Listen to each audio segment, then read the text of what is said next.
والله وحشتني المذاكرة معاك يا خضر. طب فاكر آخر مرة لما لخصنا الكتابين بتوع الجينوميا؟ كانوا كتابين قد كده. بقول لك ايه، ما تشغل لنا البتاع اللي اسمه بلاي ستيشن دي. في ايه يا بغل انت؟ وبلاي ستيشن ايه اللي عاوزنا نشغله؟ احنا مش عندنا فاينل الاسبوع اللي جاي. طب ايه رايك بقى الزفت ده مش هيشتغل غير لما نخلص امتحانات والنتيجه تطلع كمان.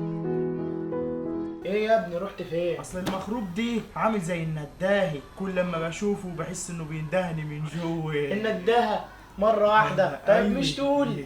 طب بص وعد مني نخلص حبيبي يا المادتين دول حبيبي. ها ونروح نلعب لنا ماتشين. ها تبتدي بأني ماده؟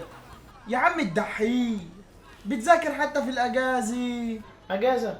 اجازه مين يا ابني؟ الكنبه ديت تشهد على الاجازه. والله يا خضره والقر بتاعكوا ده هو اللي ودى الواحد في داهيه. يعني الاسبوع اللي انا كنت واخده اجازه ده كان بمزاجي، ما انا كنت تعبان فيه ويا ريتني كنت قاعد. لا ده انا كنت قاعد عمال الخص لكم مواد السيتولوجي ومحاضرات الجينوميا ومحاضرات المايكرو وانتوا ولا على بالكم. ها وانتوا شاطرين بس في الاخر هاتوا الملخصات يا ادم. ادي الاجازه اللي بتحسدوا الواحد عليها يا خضر. شايف الواحد قضاها في ايه؟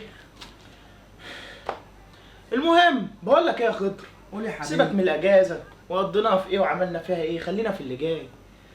انت عامل ايه والدفعه عامله ايه؟ كلنا بخير والدفعه كلها بتسلم عليك يا ومحاضرات الجينوميا بتحضرها؟ احضرها ازاي دي؟ واحنا مش امتحناها وخلصنا منها بقى ايه؟ امتحنتوا الجينوميا؟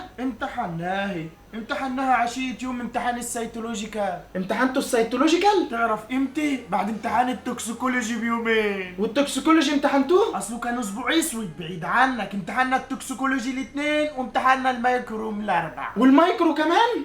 الاربع. الاربع بتاع امبارح؟